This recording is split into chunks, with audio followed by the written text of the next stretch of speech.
बुखारी साहब, Donald Trump कह रहे हैं कि अगर हमारे प्रोजेक्ट फ्रीडम के अंदर ईरान ने किसी किस्म की रुकावट डाली तो उसको सफाई हस्ती से ही मिटा दिया जाएगा। फर्स्ट ऑफ ऑल, क्या अमेरिका वाकई इन धमकियों का जो प्रैक्टिकलिटी है वो सिर्फ धमकियों तक ही है या वाकई ऐसा कुछ हो भी सकता है? देखिए, ये जो ट्रंपू भाई हैं, हाँ जी, ये नारे मारने और दावे करने के तो पुराने आदी हैं, खैर उसके बारे में तो कुछ नहीं। मुझे ये समझ में नहीं आई कि इनकी जो ऑडियंस है वो टॉलरेट कैसे कर लेते हैं इनको। यानी जब आप पूरी मिलिट्री माइट के साथ आए थे, दो बैरी बेड़े लेके आए थे, जब भी 52 बॉम्बर्स लेके आए थे, जब F-35 लेके आए, तब तो आपने ईरान को सफ़े हस्ती से मिटाया नहीं है। और अब जब आप 600 किलोमीटर दूर खड़े हैं समुद्र के अंदर, सो कॉल्ड नाकाबंदी करके, आप कह रहे हैं हम सफ़े हस्ती से मिटा देंगे। ये कौन सुन लेते हैं इनको? कैसे बर्दाश्त कर लेती है वो कौम? वो तो खैर हम कौम ने वैसे कुछ सर्वे वर्वे के अंदर बातचीत हुई है, उसके ऊपर बाद में बात करेंगे। लेकिन एक बात बावर करने की है, जो अमेरिकन अवाम को तो शायद समझ आ गई है, लेकिन अमेरिका की जो एडमिनिस्ट्रेशन है, जो उसका जंगी जुनून है, वो शायद समझने के लिए तैयार नहीं है। हम कोशिश करते हैं थोड़ी सी इसको समअप करने की कि कौन क्या कह रहा है और कौन क्यों कह रहा है जी। ट्रंप का इशू ये है कि उसने जंग शुरू की है, उसको एक सेफ एग्जिट चाहिए, उसको एक फेस सेविंग चाहिए जो उसको नहीं मिल रही है। हम कल ही देख रहे थे कि एक सर्वे क्या है, एक तहकीक है कि जिन जिन जंगों में अमेरिका गया वहाँ क्या क्या हुआ। 58,000 अमेरिकी फौजी मरवाए इन्होंने वियतनाम में जी, और 27,000 अमेरिकी मरवाए इन्होंने कोरिया की वॉर में। अभी मैं इराक भी छोड़ देता हूँ और अभी मैं अफगानिस्तान भी छोड़ देता हूँ। और इन तमाम जंगों के अंदर जिस किस्म की जिल्लत आमेज शिकस्त के बाद अमेरिका वहाँ से भागा, वो तारीख का हिस्सा है। मैं अपने पास से कुछ नहीं कह रहा हूँ, ठीक है। नेटो की फोर्सेस के साथ 3 लाख के करीब फौजी लेके 20 साल तक कई ट्रिलियन डॉलर खर्च करके अफगानिस्तान में रहे, और कैसे भागे वो तारीख शाहिद है उसकी। 7 अरब का असला तो वो खुद कह रहे हैं कि हम छोड़ के भागे हैं वहाँ से, इंटैक्ट, यानी जो डिपोज में पड़ा था।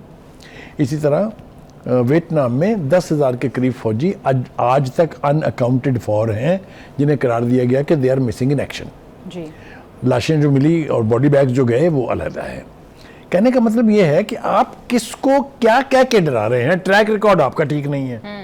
एक दफ़ा आपने एक हरकत की थी जो इंतहाई घटिया थी, जो जलील तरीन हरकत थी, वो थी जापान के शहरों नागासाकी और हिरोशिमा के ऊपर एटम बम बरसाने की। 3-3.5 लाख बंदा आपने मार दिया, नस्ल की नस्ल कुशी के आप जिम्मेदार बने, और आप मामे मन जाते हैं दुनिया जहान के एटॉमिक प्रोग्राम के कि हाय अल्लाह ये अनसेफ हाथों में है। अगर कोई अनसेफ हाथ थे तारीख के पन्नों में तो वो सिर्फ अमेरिका के थे।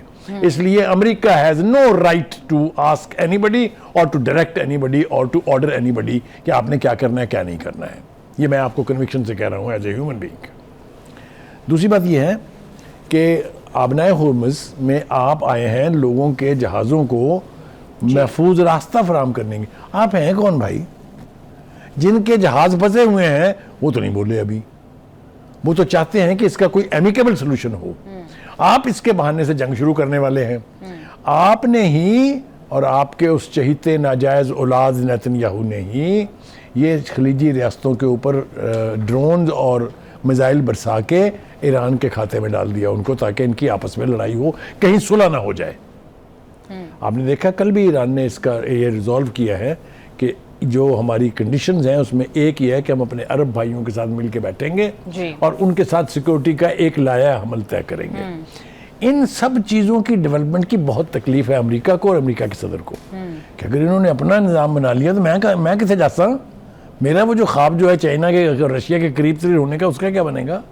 तो एनीवे हैविंग सेड, इन बड़कों से ना तो ईरान की लीडरशिप डर रही है, न ईरान के अवाम डर रहे हैं, और ना मैं समझता हूँ डरने की कोई वजह है। अगर आप समझते हैं कि ये मामला जात आप जंग से तय कराएंगे तो नाकाम हो चुके हैं, इसमें नहीं हो सका ये और नहीं ये होगा। आगे चलिए। एक सांस में आप धमकी देते हैं कि सफाई हस्ती से मिटा देंगे, दूसरी सांस में आप कहते हैं कि मुज़ाकरात बहुत अच्छे चल रहे हैं ईरान के साथ, हाँ जी, और कोई ना कोई मुस्बत पेशरफ्त होने वाली है वहाँ पर। Which part of your statement should we trust? तो कहने का मतलब ये है कि अमेरिका जैसी आलमी कुव्वत जो है उसका प्रेसिडेंट अगर इस किस्म की झकें मारेगा तो मैं मजबूर हूँ फिर उसको प्रेसिडेंट ट्रंप कहने के बजाय सदर ट्रंपू कहने पे। और मैं कहता रहूंगा जब तक वो ये इस किस्म की बड़े हाँकते रहेंगे और इस तरह की चबले मारते रहेंगे, पंजाबी में इसको कहते हैं। जी बुखारी साहब, यूएस फोर्सेस, उनके यूएस जनरल कह रहे हैं, जनरल से पहले ट्रम्पू का वो सर्वे वाला हिस्सा आप मिस नहीं कर सकते। हाँ जी बिल्कुल बुखारी साहब, वो इतना मैंने बयान किया उनकी जाते शरीफ आपकी बात को सेकंड करता है ना, बिल्कुल, जो आप इतने प्रोग्राम्स में बहुत, और हम नहीं कह रहे हैं। जरा नाम बताइए किस किसने कहा ये। जी बिल्कुल बुखारी साहब, उनका पोल है अमेरिकी अखबार वॉशिंगटन पोस्ट और उनके टीवी चैनल सिर्फ एक का नहीं है और एप्सोस पोल, इस सारे मिलके कलेक्टिव 3 मीडिया आउटलेट्स हैं बहुत बड़े, ये उनका सर्वे है। जरा तफसील बयान कर दीजिए ताकि मुझे कोई ज़हनी तस्कीन मिले। 59% अमरीकियों की ये राय है कि सदर ट्रंप की ज़हनी सलाहियत ऐसी नहीं जो मुल्क की क़यादत के लिए। Look at it, no Iranian saying, not I am saying, their own people, the American people are saying it. आगे चले, ये तफसील बयान करें। 55% बालिग अमरीकियों का कहना था कि सदर ट्रंप की जिस्मानी सेहत ओहदे की मुनासबत से अच्छी नहीं। आगे चलें। बिल्कुल 40% ने कहा कि Trump total 40% people of America जो इनके अपने इनकी पार्टी के लोग हैं, वो शायद ये कह रहे हैं, लेकिन वो भी पूरे नहीं, क्योंकि इनको यानी अक्सरियत तो हासिल है 50 कुछ प्लस परसेंटेज की, लेकिन 40% जो है वो कह रहे हैं कि ये शायद अभी कर सकते हैं। 60% लोग जो हैं, और अगर आप 1% ये माइनस कर दें तो 59% पीपल कहते हैं he is both mentally and health wise unable to lead America. बिल्कुल बुखारी साहब, इस तरह के पोल्स एक्चुअली पब्लिक ओपिनियन को शो करते हैं, जिनका ऑब्वियसली इम्पैक्ट अमेरिका जैसी कंट्री की पॉलिटिक्स के ऊपर, उनके इलेक्शंस के ऊपर, सारे निजाम के ऊपर बहुत ज्यादा जो है वो। ये तो हो गया जी भाई ट्रम्पू। अब आ जाए आप भाई पीटू पे।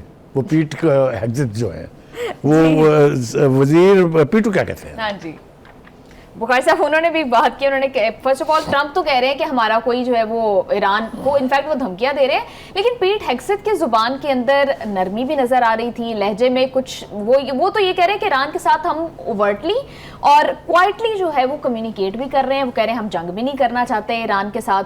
तो ये सारा और फिर दी मोस्ट इंपॉर्टेंट बात, वो ऑपरेशन फ्रीडम को ऑपरेशन एपिक फ्यूरी से डिस्टिंक्ट कर रहे हैं। देखिए गुजारिश ये है, वो एक तो बहुत बड़े प्रो नेतन्याहू हैं। इजराइल को किसी नुमाइंदे की ज़रूरत नहीं है अपने आप को की नुमाइंदगी के लिए। ये पीट हेग्जिट और पीटू साहब जो हैं ये काफ़ी हैं। मैं क्यों कह रहा हूँ ये, उनसे सवाल पूछा उनकी प्रेस कॉन्फ्रेंस के बाद एक जर्नलिस्ट ने कि कहीं ऐसा तो नहीं है कि इसराइल दोबारा अमेरिका को जंग में झोंक रहा है। भाई तड़प उठे, तिलमला उठे भाई, और उन्होंने कहा नहीं नहीं नहीं ऐसा बिल्कुल नहीं है, क्योंकि जो वॉर की व्हीकल चल रही है उसकी स्टीयरिंग पर सिर्फ एक ही हाथ है और वो है प्रेसिडेंट ट्रंप का। कहने का मतलब ये है कि एक तरफ आप ये कह रहे हैं, दूसरी तरफ आपकी जो सेंट्रल कमांड है वो ये कह रही है, सेंटिकॉम जो है, कि तमाम मुसल्लह अफवाज तैयार हैं, ईरान पर हमले का अगर हुक्म मिला तो 1 सेकंड नहीं लगाएंगे और हमारी हालिया खामोशी को कमज़ोरी ना समझा जाए। ये उनकी जो मिलिट्री टॉप ब्रास है, ये उनके स्टेटमेंट हैं। आपकी खामोशी हमें अच्छी तरह समझ आ रही है, क्योंकि आप पहले जो शोर गगा आपने मचाया था, जो गन गरज थी आपके मिसाइलों की, आपके बॉम्बर्स की, आपके F-35 की, आपके बैरी तैयारों की, वो नाकाम हो चुकी है। वो अपने ज़ख्म चाटते हुए यहाँ से तशरीफ़ ले जा चुके हैं। कोई यूनान की वर्कशॉप में मुरम्मत कराता रहा है और कोई 1000 किलोमीटर दूर छुप के बैठा रहा कि कहीं ईरानियन मिसाइल ना आ जाए। ये है आपकी औकात, ठीक है। फिर आप आए वहाँ से, एक बात और मैं अर्ज़ कर दूँ, फिर आए आप वहाँ से पायलट को रिक्लेम करने के चक्कर में, वो ढूंढने के लिए कि अफसूदा यूरेनियम कहाँ रखी है, 5 जहाज आप गिरवा के गए, इंक्लूडिंग ए हेलीकॉप्टर। तो आपको अपनी औकात अच्छी तरह समझ आ गई है।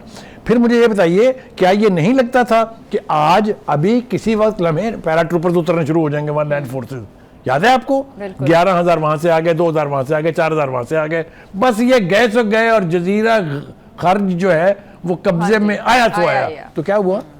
आए क्यों नहीं फिर भाई? आप तशरीफ ले आते ना, अब आ जाए। तो कहने का मतलब यह है कि आपकी मिथ टूट चुकी है।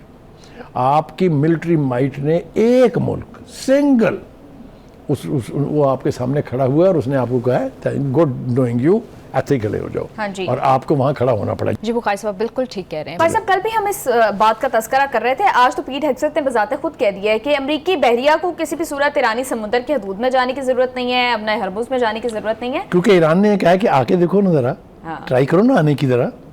उन्हें पता कि वहां हम गए, क्या किया उन्होंने?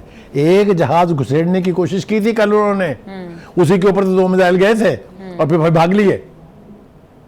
जिस तरह की रवायत है पूरी अमेरिका की जंगों की, तो भाई भाग लिए पीछे, इसलिए 600 किलोमीटर के फासले पर खड़े हैं ईरानियन वाटर्स से। जी बुखार साहब, मंडे को शुरू होना था, यानी कल के भी पूरा दिन, आज का भी ऑलमोस्ट पूरा दिन गुजर चुका है, लेकिन कोई खासी खबर तो आई नहीं है कि इतने जहाजों में अमेरिका रेस्क्यू कर चुका है। तो ये ऑपरेशन की एक्चुअली फेट के ऊपर आप क्या समझते हैं? जब आप ऐसे बुलंदबांग दावे करेंगे जिनकी तकमील मुश्किल हो, नामुमकिन हो, फिर आपको फेस सेविंग के लिए इस तरह के बहाने ढूंढने पड़ते हैं।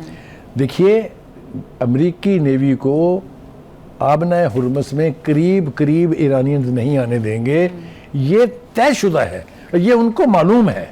लिहाजा अब दो कोशिशें हो रही हैं। एक तो मैं समझता हूँ कि जो खलीजी रियासतें हैं उनको भी होश के नाखून लेने चाहिए। ईरान को कोशिश कीजिए, ईरान ने तो वजाहत दी है कि ये हमला हमने नहीं किया है, जो ओमान के ऊपर हुआ, जो यूएई के ऊपर हुआ। जी। पहले हम इससे पहले भी ईरान का ये मौक़िफ़ सुन चुके हैं और मान चुके हैं कि इसराइल किसी किस्म की घटिया तरीन हरकत कर सकता है मुसलमान रियासतों को आपस में लड़ाने की। तो आप समझते कर सकता है नहीं कि एब्सोल्युटली, ताकि खलीज देखे ना, मैंने आपसे क्या कहा कि कल जो तजावीज़ अमेरिका को पेश की गई हैं उनके 3 मराहल हैं, हमने कल तफसील से बयान भी किए थे। एक मरहला ये है कि जूँ ही ये जंगबंदी हो जाएगी, जूँ ही अमन हो जाएगा, फिर हम अपनी अरब रियासतों के साथ बैठेंगे और उनसे मिलके इस इलाके की, इस खित्ते की सिक्योरिटी का अपना एक लाया अमल बनाएंगे। अमेरिका मर जाएगा ना इससे। बुखार साहब, लेकिन ये बहुत सिग्निफिकेंट डेवलपमेंट है कि यूएई पर या ओमान के ऊपर इस तरह से अटैक्स होना, ये सीज फायर को ख़त्म कर सकते हैं, जंग को दोबारा से स्टार्ट करवा सकते हैं। लेकिन ईरान की जानिब से कोई कैटेगोरिक रिजेक्शन नहीं आई। जो ईरान के स्टेट मीडिया की जानिब से इतनी बात हमने सुनी ज़रूर कि had no plans to attack UAE, लेकिन कोई कैटेगोरिक स्टेटमेंट 24 घंटे से ज़ायद हो चुके हैं। अब हम वापस चलते हैं ईरान की स्टेटेड पॉलिसी की तरफ। जंग से पहले ये बात वाज़े कर दी गई थी कि जिस भी खलीजी ममालिक के अड्डों से हम पर हमला होगा, we have the right to reply. ये याद है आपको कि नहीं? इसी पर अमल भी किया उन्होंने। जंग जब भरपूर चल रही थी तो जिस जिस अड्डे से अमेरिकी जहाज उड़ा उसको उन्होंने निशाना बनाया है। ये स्टेटेड पॉलिसी है कि नहीं है? तो अभी भी अगर इन रियासतों से कहीं से भी अमेरिकन ऑपरेट करेंगे, अब आपको मैं यूएई का बता दूं, ज़रा जाइए सोशल मीडिया पे चले जाएं या इवन स्टेट मीडिया पे, नेशनल मीडिया के ऊपर चले जाएं।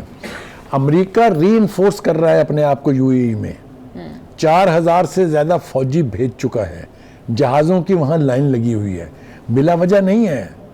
वो कहे ना, कुछ तो खिज़ां है बाइसे बर्बादी के चमन, कुछ बागबां का हाथ भी इसमें ज़रूर है। तो यूएई की लीडरशिप को भी होश के नाखून लेने चाहिए कि अमेरिका का स्टूज बन के, अमेरिका का इंस्ट्रूमेंट बन के, टूल बन के ईरान के साथ या मतलब किसी भी हवाले से कोई दुश्मनी मोल नहीं लेनी चाहिए। बुखारी साहब, वो बुक है द आर्ट ऑफ वॉर, उसमें संजू लिखते हैं कि किसी भी जंग को जीतने के लिए आपको अपने एनिमी का पता होना बड़ा ज़रूरी है। तो करंटली जिस तरह से हम देख रहे हैं कि अगर आपकी बात की तरफ ही वाकई ही जाएं कि अगर ईरान ने अटैक किया भी है वहाँ पर अमेरिकन इंटरेस्ट को, तो फिर ईरान क्या अपने एनिमी को बहुत अच्छे से समझता है? उसको पता है कि अमेरिका इस पोजीशन में नहीं है कि वो दोबारा जंग शुरू। मैं ज़रा इसको दूसरे तरीके से कहूँगा, बात आपकी बिल्कुल ठीक है। Iran knows how to bleed Americans. जहाँ जहाँ उसने ज़रूरत महसूस की है वहाँ वहाँ उसने अटैक किया है। ये जो फ्लीट थे ना, जो एयरक्राफ्ट कैरियर्स जिसको कहते हैं आप, जरूरत नहीं होती किसी की उसके इर्द गिर्द कई 100 किलोमीटर में घुसने की। जो एक नई मिसाल पैदा की गई वॉरफेयर में कि एक वक्त में 3 प्रोंग अटैक किया उन्होंने। एक तरफ से बोट्स जो थी उनकी बैरी, वो मिसाइल लेके चली, दूसरी तरफ से ड्रोन्स गए, वो दोनों बेचारे उनसे निपट रहे थे तो पीछे से मिसाइल पड़ गए।